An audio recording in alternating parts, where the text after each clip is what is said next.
A paz de Cristo, meu amigo, meu irmão, quero te convidar para nessa hora, junto podemos estar fazendo mais uma videoaula, né?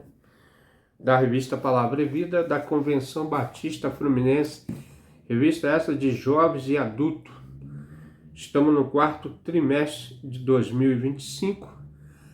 Essa é a última lição, a lição 13, a 13ª lição, que vem falando. O tema central é Multiplicando Discípulos, o legado de Paulo a Timóteo. E o título dessa lição, da lição 13, é Fiel até o fim. O texto base é 2 Timóteo 4, 9 e 18. O autor dessa revista foi o nosso querido pastor Davis Pereira de Freitas, e aqui o nosso agradecimento.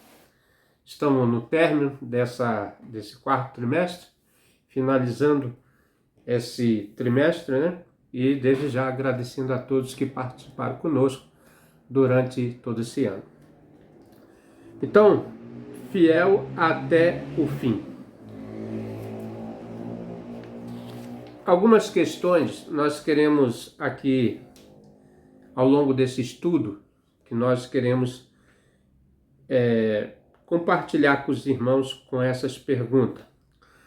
Primeiro, como lidar com o sentimento de abandono no ministério sem se tornar amargo ou incrédulo? Segundo, o que aprendemos com Paulo sobre manter o foco na missão mesmo em meio às dores pessoais? E terceira e última pergunta, se a sua jornada terminasse hoje, você poderia dizer como Paulo: combati o bom combate, completei a carreira e guardei a fé? Então são perguntas que ao longo desse estudo nós poderemos até tirar nossa conclusão aqui sobre essas perguntas, né? Então, irmãos, o texto base, né, é 2 Timóteo 4, 9 e 18. Estaremos lendo nesta hora, né? Na verdade, vamos ler 2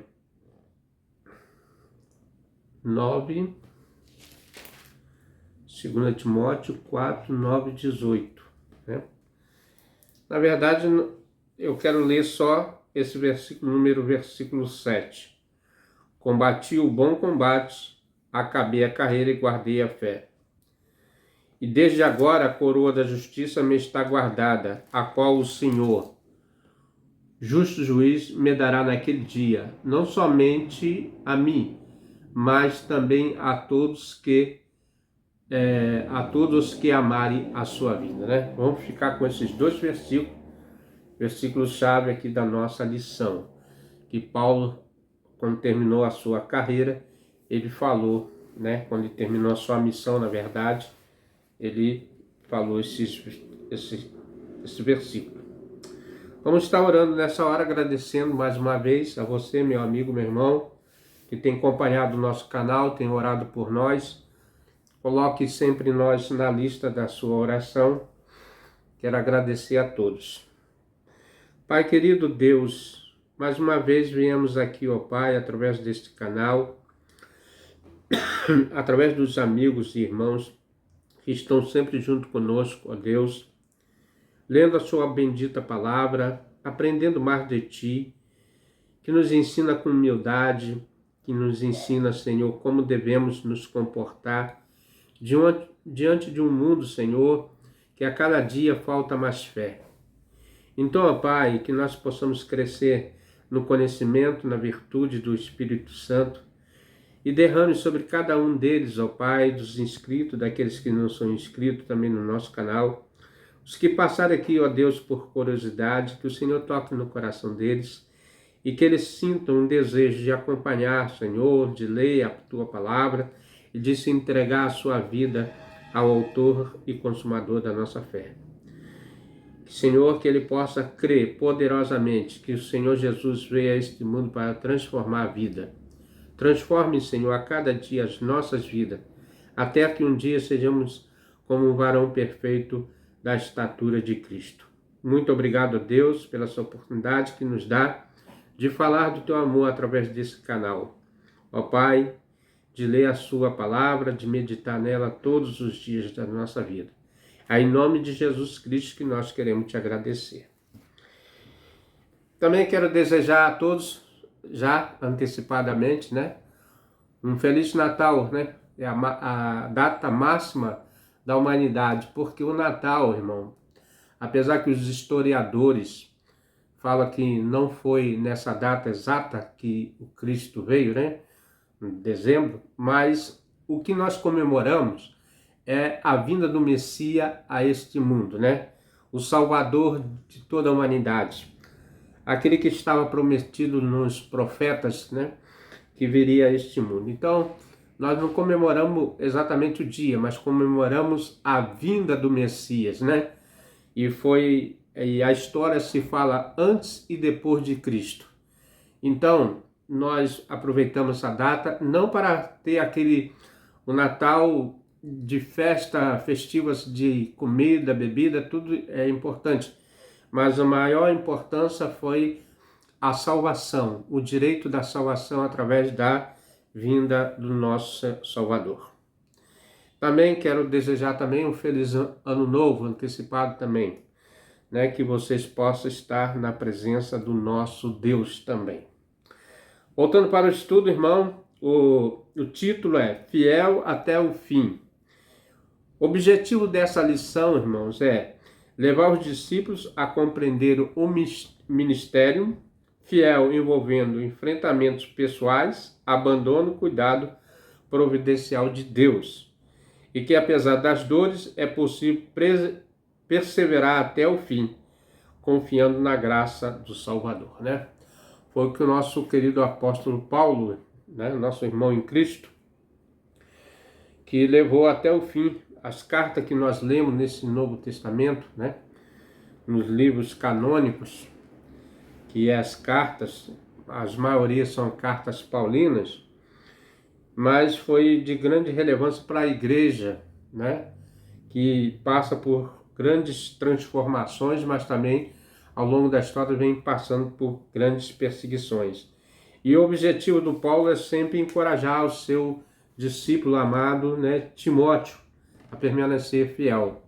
Como Timóteo seguiu os mesmos ritos de Paulo, nós devemos também seguir o mesmo rito, sendo fiel na obra do Senhor. As últimas palavras do servo de Deus têm um peso eterno. Chegar ao fim da sua segunda carta a Timóteo, né? Essa que nós estamos estudando. Paulo não apresenta um tratado doutrinário, mas sim um testemunho de alma, honesto, vulnerável, corajoso, cheio de esperança. Apesar de Paulo saber que o seu fim estava próximo, mas ele dá um testemunho de esperança, né? E o que nos garante a salvação dos nossos dias é a esperança que Cristo retornará a esse mundo. Não importa quanto tempo seja, se é 1000 anos, 2000 anos, 3000 anos, não importa. O importante é que nós cremos que Ele vai voltar, porque o que prometeu é fiel. Essas palavras contêm um testamento de fé em meio à solidão. A prisão romana, próxima à proximidade da morte, o abandono dos amigos e companheiros, né? Paulo está enfrentando tudo isso, né, irmãos? Os mais chegados já tinham abandonado há muito tempo. Não foi também diferente com Cristo, né? Lembra que os discípulos abandonaram, a maioria deles, né? Até os mais chegados abandonaram Cristo, né? Mas Deus não abandonou Cristo e também aqui Deus também não abandona a Paulo, né? Tudo contribui para tornar essa passagem um retrato real do ministério cristão em sua dimensão mais crua e verdadeira. Ele mostra o lado real do ministério marcado por separações dolorosas, traição, solidão, mas também por amizade restaurada, assistência divina e esperança inabalável, Senhor. Meu irmão, se você tem dúvida que Cristo vai voltar, não tenha dúvida, né? Se você está desesperançoso com tantas calamidades, com tantas coisas que acontecem e pergunta por que Deus permite essas coisas, é porque Deus está dando um tempo para a humanidade se arrepender. Quando chegar o tempo que a porta da graça se fechar, não existirá mais tempo para aqueles que deixaram para trás, né? Aqueles que não quiseram ouvir a voz do Espírito Santo. Por isso, no livro de Apocalipse, ele diz: eis que estou à porta e bato, aquele que eu ouvi, eu entrarei e cearei com ele. Então, nós temos que ter confiança plena na vinda do Senhor. O apóstolo escreve não de um púlpito ou escola, mas da prisão, à beira do martírio. Esse cenário de aparente derrota humana resplandece o que há de mais precioso no discipulado cristão: permanecer fiel até o fim, mesmo quando tudo parece desabar. É o retrato fiel do que o apóstolo Paulo estava passando, né? Irmão, pensa, prisão não é bom, né? Prisão é um lugar que você vai para ali e você não tem a liberdade que tinha na onde você estava. Que seja na sua escola, que seja no seu país, na sua cidade, prisão já diz, né? Você está preso, você está encurralado, né? Você está sem liberdade de ir e de vir. Um indivíduo que está na prisão, ele perde muitas coisas. E nós vemos que muitas pessoas, né? No caso aqui do apóstolo Paulo, ele foi preso por professar a sua fé, né? Por professar naquilo que ele crê, naquilo que ele ouviu do próprio Senhor Jesus, né? A missão que ele tinha de ganhar almas para Cristo. E Paulo ganhou muitas almas para Cristo. Eu creio nisso. Primeira realidade do abandono, lidando com perda no ministério. O ministério cristão não é imune às perdas, né? Paulo inicia sua conclusão com um pedido pessoal de urgente. Procura vir ter comigo depressa. Esse pedido carrega um senso de urgência emocional. Não é apenas um convite, é um clamor. Ele sente o impacto da solidão. Há muito, eu acho, um filme, O Naufrágio, né? Esse filme é muito interessante. Quando a pessoa que naufragou naquela ilha não tem ninguém. E ele vê uma bola, né? E ele ali imagina que aquela bola é uma pessoa e começa a conversar com aquela bola. Porque a solidão é tão grande, né? Nós somos um ser sociável, um ser comunicativo. E ele ali se sentia só. Então, irmãos, imagine Paulo sozinho na prisão, né? Esse pedido era um clamor e ele sente o impacto da solidão. O velho apóstolo, que já enfrentou naufrágio, multidões hostis, agora lida com a dor do abandono, né?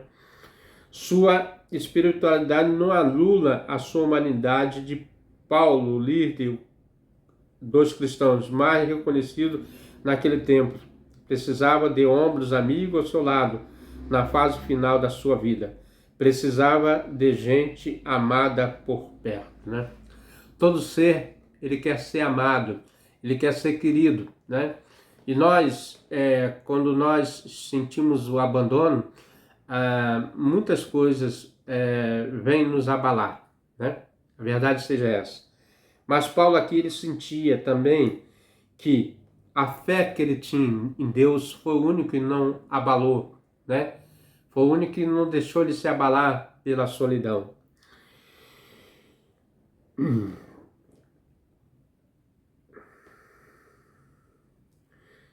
A sua humanidade, o tempo, precisava dos amigos, da vida. Precisava de gente amando por perto. Alguém acostumado a pregar, a discipular e estar com tanta gente ao seu redor, agora solitário na masmorra.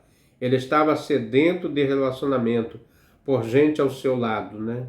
Então a falta, né, de pessoas ao seu lado. Sentia a dor pelo abandono, pela infidelidade de alguns discípulos. Ele cita Demas, que antes foi um colaborador, agora o abandonou.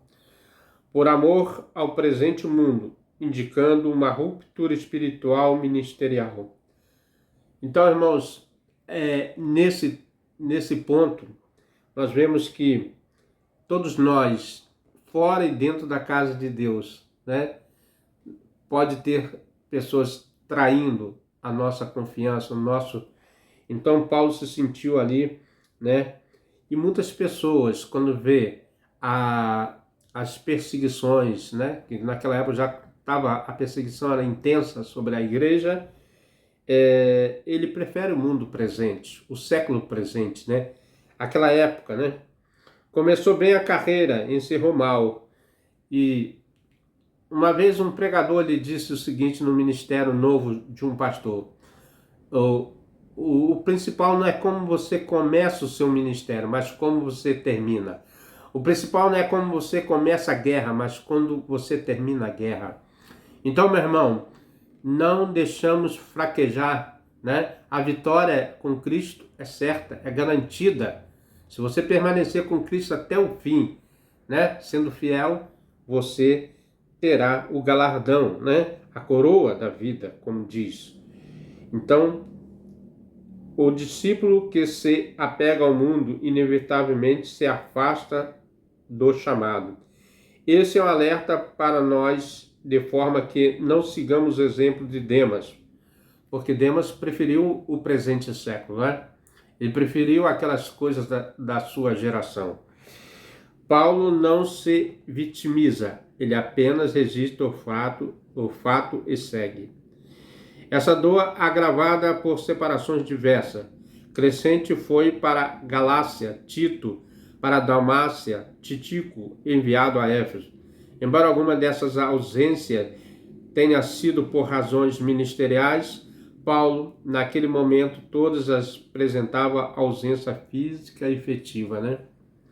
Contudo, há também consolo.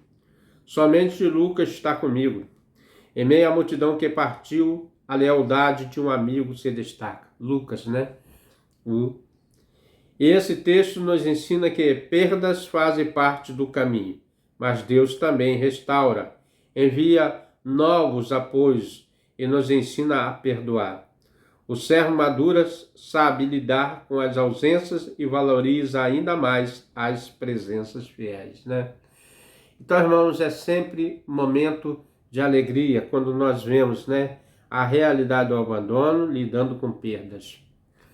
No meu ministério, no seu ministério, nas nossas atividades religiosas, eclesiásticas, nos nossos dias a dia, na nossa sociedade, nos nossos amigos, no nosso relacionamento, com certeza nós vamos ter perdas também. Perdas físicas, perdas emocionais, mas tenhamos senso de justiça e saber que Cristo, que é o nosso amigo, né, companheiro, presente em todas as circunstâncias, nos fortalece. E aqui Paulo, ele diz que os verdadeiros amigos não abandonam ele, e citou aqui Lucas, né? Então, irmãos, nós falamos no primeiro tópico, a realidade do abandono, lidando com as perdas no ministério. Agora, a fidelidade de Deus em meio à solidão. Mesmo prestes a morrer, Paulo não negligencia os detalhes do ministério e mantém o foco e disciplina, né? Mesmo ele passando por esses baques, né? Vamos dizer assim, essas lutas, ele não desiste, né? Ele prossegue o seu caminho. Ele enfrentou privações, além da liberdade, pois faz alguns pedidos a seu filho na fé. Pede a capa, um tipo de manta de lã rústica, que era usada como túnica externa para proteger contra o frio e a chuva. Isso nos mostra que até os homens mais espirituais enfrentam as necessidades humanas básicas, né? Um líder eclesiástico não é um super-homem, né? Como nos quadrinhos, como nos desenhos Marvel, né? Mas são seres que preferiram amar o seu Deus, né? E falar do amor de Deus e cuidar das ovelhas, cuidar da obra da seara do Senhor. Mas são homens, são pessoas também que necessitam de cuidados também. E a igreja, a liderança, né, deve ser revestida com orações, intercessões, né, e estar sempre protegendo os seus líderes, né, amando e cuidando também para que eles sejam resguardados também. O ministério não é alheio à dor, ou à fome ou frio. Pense, Cristo passou 40 dias e 40 noites no deserto, teve fome, sede, frio, né, solidão, mas foi vencedor, né? E seu ministério foi concluído com êxito. Continuando, Paulo pede também os livros, pergaminho, que pode incluir porções das Escrituras, anotações pessoais. Isso revela um coração zeloso pela palavra de Deus. Quanto eu e você damos tempo à sua palavra, né? A leitura bíblica, a orações e intercessões, né? Então devemos aprender com Paulo o zelo pela obra do Senhor. É uma mente que não se rende à passividade mesmo em sua última estação de vida. Estava no corredor da morte, mas ainda queria continuar estudando. Sabia que seu fim estava próximo, mas Paulo continuava meditando nas promessas vindouras, sabendo que a sua passagem é transitória, como todos nós temos uma passagem transitória, a não ser que Cristo venha nesse tempo presente e nossa passagem será ali no piscar e abrir de olhos, né? No arrebatamento da igreja, que nós cremos no arrebatamento do Senhor. Então, irmãos, aprendemos também que isso que a disciplina espiritual e o zelo pela palavra não depende das circunstâncias, mas são marcas de quem foi transformado profundamente por Cristo. Quem era Paulo? Paulo era Saulo, né? E ele era um grande perseguidor da igreja. E o que aconteceu com Paulo? Paulo, a partir do momento que ele reconheceu que estava perseguindo a igreja, que o Senhor falou para ele que ele estava perseguindo a igreja, houve uma mudança, uma metanoia, né? Uma mudança de atitude. Agora ele passou a ser perseguido porque ele passou a pregar a Cristo como Salvador, né? Então, irmãos, tudo que Paulo, assim, no passado fez, possa-se dizer que uma das partes também ele padeceu pelo amor de Cristo. Paulo, então, descreve um momento mais solene de ascensão. Na minha primeira defesa, ninguém me assistiu, mas o Senhor me assistiu e me fortaleceu. Veja, irmãos, como aqui que diz aqui. Ninguém me assistiu na minha primeira defesa. Antes, todos me desampararam e que isso não lhes seja imputado. Mas o Senhor assistiu-me e fortaleceu para que por mim fosse cumprida a pregação e todos os gentios ouvissem, e fiquei livre da boca do leão. Irmãos, é o que eu falei, né? Em meio às perseguições, Paulo se sentiu fortalecido porque o Senhor está presente, né? O Senhor não está ausente da vida do cristão. O Senhor está conosco, né? Não importa o que você pense, né? Não importa o que as pessoas pensem de Cristo, mas é importante o que Ele é, e Ele é Deus, né? E o verbo pareste ficou ao meu lado. Era usado em tribunais para indicar um defensor. Paulo está dizendo, todos me abandonaram, mas Jesus permaneceu ao meu lado no tribunal humano, como meu advogado eterno. Contudo, mesmo diante do abandono humano, Paulo afirma que pode pregar plenamente o evangelho aos gentios, como se dissesse, não perdi minha voz, nem minha missão. O ministério não depende de multidões, mas da obediência, Deus livrou da boca do leão. Esses irmãos ali, no meio daqueles ímpios, do meio dos gentios, né? Paulo testemunhando ali o amor de Cristo que ele fez, né? Ali no seu julgamento, dando a sua profissão de fé, porque ali Paulo não negou Cristo. Paulo pregou para aquelas pessoas, falou do amor de Cristo, né? E por isso ele foi morto, né? Porque a sentença foi essa, né? Que Paulo seria morto por causa de defender a sua fé. A expressão simbólica pode aludir ao julgamento romano ou o poder do mal, o mesmo Senhor que esteve com ele no início permaneceu até o fim. Paulo não estava vislumbrando o momento exato ali dele, mas estava vendo o futuro, a entrada triunfal dele nos céus. Como Paulo, devemos também ter isso em mente, a nossa entrada triunfal no reino dos céus.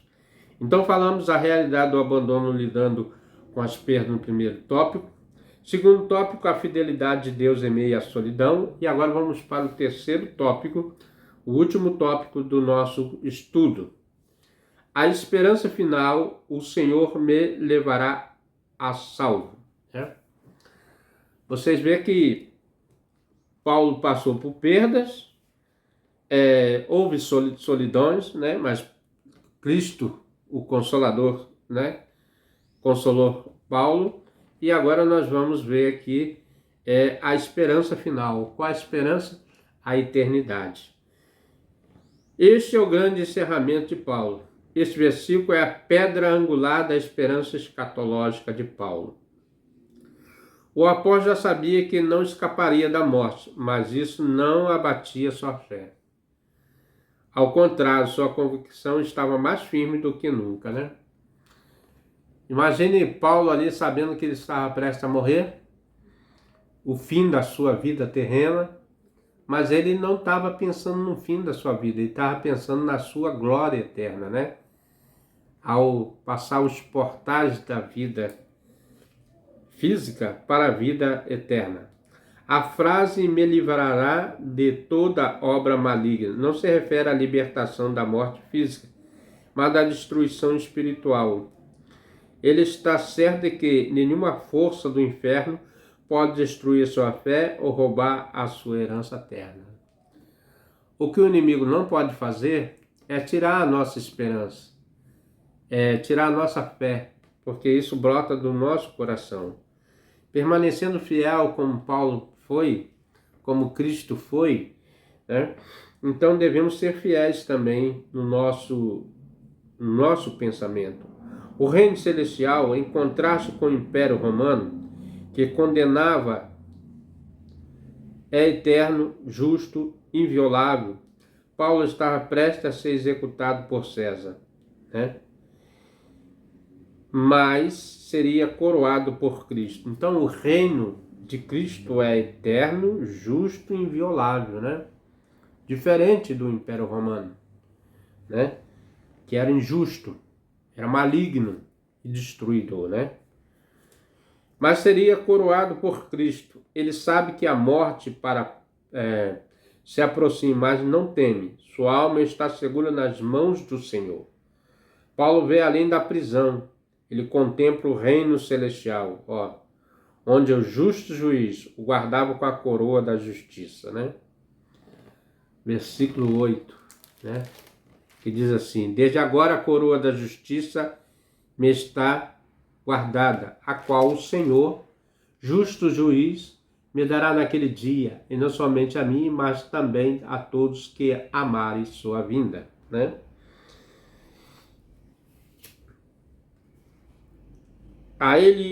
Ele encerra com uma doxologia espontânea. A ele seja a glória para todos sempre, amém. Mesmo no vale mais escuro, próximo da morte, o louvor flui dos lábios de quem conhece a fidelidade de Deus e não perdeu a fé nem a esperança.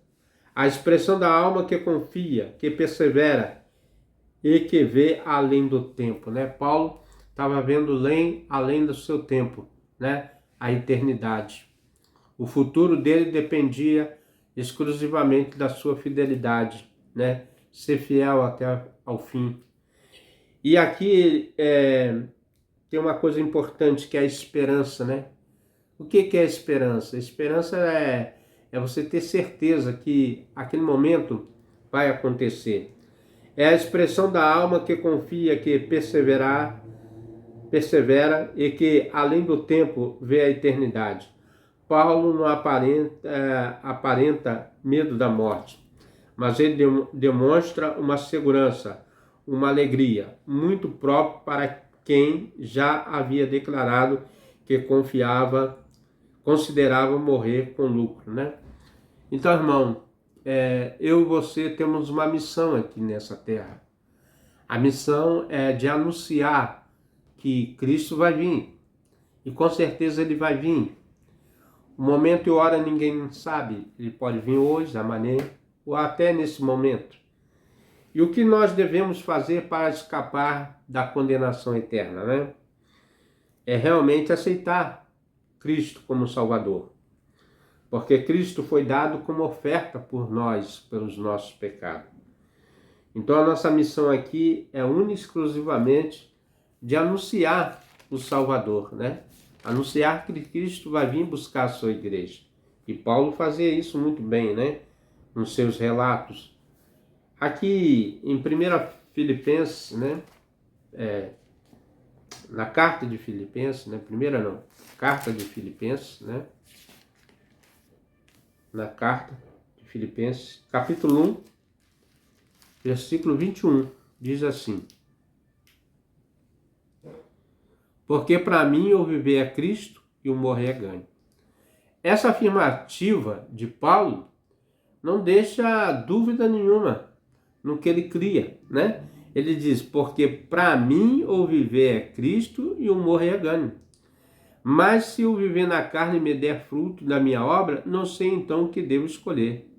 Mas ambos elas estão em aperto.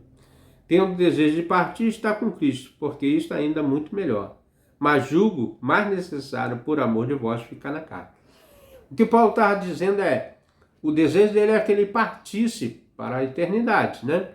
Porque já tinha a salvação, né? Ali já criou a salvação. Mas o que ele tinha que cumprir era o evangelho, né? Era a sua missão de propagar o evangelho. Assim nós também devemos propagar o evangelho, né? E Paulo não termina a sua vida com palavras de lamento, decepcionado ou entristecido, mas com uma expressão de louvor e adoração a Deus, né? Mesmo em dores, mesmo sabendo da sua partida, pessoas que deixaria para trás, né? Muitas vezes reclamamos com Deus de situações que enfrentamos.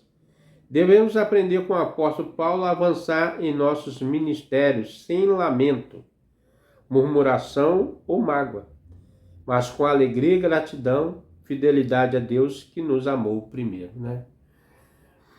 Não foi nós que amamos a Cristo, mas Cristo nos amou primeiro entregando sua vida. Maior amor, não existe maior amor do que esse, né? E a Bíblia fala ainda que sua mãe viesse a dar a sua vida, né? A abandonasse, mas Cristo não nos abandona. Então, irmão, não existe maior amor do que Cristo fez por nós, né? E aqui está o nosso agradecimento também. Concluindo essa lição, irmão, que foi, agora eu quero agradecer mais enfaticamente, né? O pastor Davis Pereira de Freitas. Que lição maravilhosa, hein, pastor? Gostei muito, porque foi tratando de discipulado, de legado, e nós aprendemos muito com essa lição sobre as cartas do apóstolo Paulo, e o que nos proporcionou hoje, que nós lemos, que nos encoraja a permanecer firme na graça, né? Buscando sempre ao Senhor. A conclusão da vida de Paulo não é marcada por lamentos, autopiedade e frustração, mas por espírito firme, confiante e cheio de esperança. Isso foi o que Paulo deixou para transmitir para Timóteo, né? A firmeza, que nós temos que ter firmeza naquilo que nós cremos, na convicção do que o nosso Deus nos ensina. Não se abalar por qualquer vento de doutrina, né? Permanecer fiel na integridade da Bíblia, né? Da Escritura Sagrada, né? No Novo Testamento, nesse documento que se chama Testamento, né? Atestado pelo Espírito Santo da graça de Deus. Apesar de ter deixado por amigo, Paulo não foi derrotado. Sua trajetória mostra que o discipulado autêntico não é isento de dores, rupturas, perseguições ou cansaço, mas também revela que a graça de Deus sustenta, renova, fortalece e nos conduz até o fim. Muitas das vezes o crente se sente abatido, desanimado, sofrido, né? Mas essa palavra aqui nos dá ânimo, que a graça de Deus nos sustenta, ela nos renova, ela nos fortalece e ela nos prepara para a eternidade, nos conduzindo até o fim. Ele foi abandonado pelos homens. Muitas pessoas, crentes, podem te abandonar. Amigos podem te abandonar. Pais podem te abandonar. Mas jamais ficou sozinho, foi preso, mas nunca deixou de ser livre. Então Paulo mostra que Deus não abandonou, Cristo não abandonou. E mesmo lá na prisão, ele não se sentia preso, porque ele tinha voz para falar, né? No versículo 18, ele expressa a sua convicção de um coração que já atravessou o vale. Vamos voltar aqui para as cartas de 2 Timóteo 4, capítulo 4, 18, né? Ele diz assim: e o Senhor me livrará de toda má obra e guardar-me-á para o seu reino celestial, a quem seja glória para todos sempre. Amém. Isso é convicção, irmão. O que Paulo estava vendo ainda não estava presenciando, mas ele já estava antevendo aquilo que, ao passar os portais da eternidade, né? Deixando para trás este mundo, ele via o reino celestial, né? A entrada triunfal dele na glória. Com certeza ele almejava estar com Cristo. Essa esperança é sustentada o discípulo em meio às perdas, pressões e injustiça. Paulo sabe que a morte não o vencerá, porque o Senhor da vida já garantiu o seu destino eterno, né? Mesmo preso, mesmo ferido, Paulo termina com louvor. A ele seja glória para todos sempre. Amém. Que expressão magnífica, né? Para todos nós. Não devemos nos apegar a este mundo, mas devemos ter essa convicção que quando chegar o momento das nossas partidas, devemos dar glória a Deus. Não há honra maior do que terminar a vida ouvindo do Senhor. Servo bom e fiel, persevere, guarde a fé, combata o bom combate, o reino o espera, né? Irmãos, com certeza Cristo recebeu o nosso querido irmão Paulo nos céus, né? Porque próprio Jesus disse que ele seria uma testemunha, né? O próprio Jesus, Paulo falando que ele foi escolhido desde o ventre da mãe dele para ser um servo de Jesus, né? E foi. E tudo que nós lemos hoje, então nós podemos observar que Paulo não se abateu com as lutas e provações. Paulo foi aquele que foi perseguido, levantado sobre um cesto, apedrejado, né? Sofreu naufrágio, recebeu chibatada, né? Chicoteada. Então, irmãos, foi um vencedor. Paulo foi um vencedor. Como Cristo também foi um vencedor, né? Derrotou na cruz lá o inimigo, né? A cruz é o exemplo maior de vitória para todos nós. Vamos orar, agradecer a Deus por mais esse trimestre, né? O legado. E aqui nós podemos dizer que o legado que Paulo nos passou até os dias de 2025, quero crer que vai para a eternidade, né? Porque a palavra de Deus não termina aqui, ela é eterna. E ela vai ficar para sempre, né? Nos nossos corações, os ensinamentos eternos.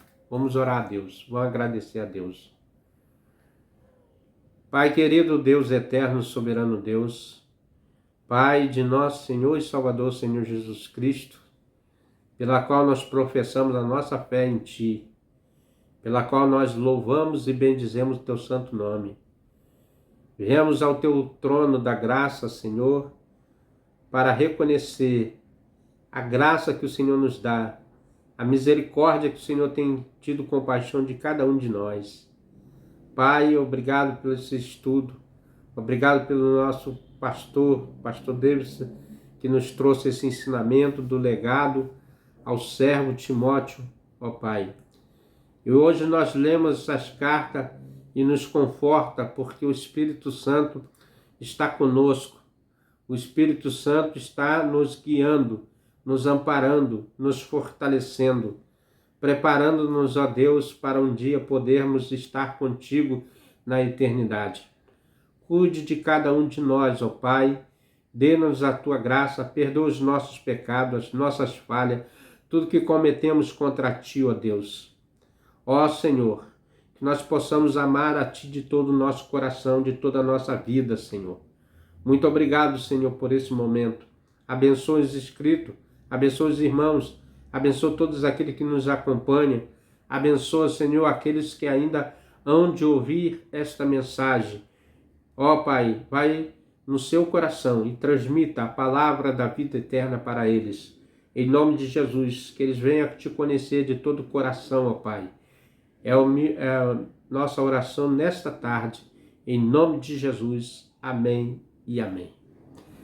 Meu amigo, meu irmão, chegamos ao final de mais um estudo, desse quarto trimestre de 2025. Mais uma vez, quero te desejar um feliz ano novo, um Natal, um feliz ano novo, e que Deus continue nos abençoando sempre. Se você tem gostado dos nossos estudos, venha conosco. Até o próximo estudo, se nosso bom Deus nos permitir. Amém.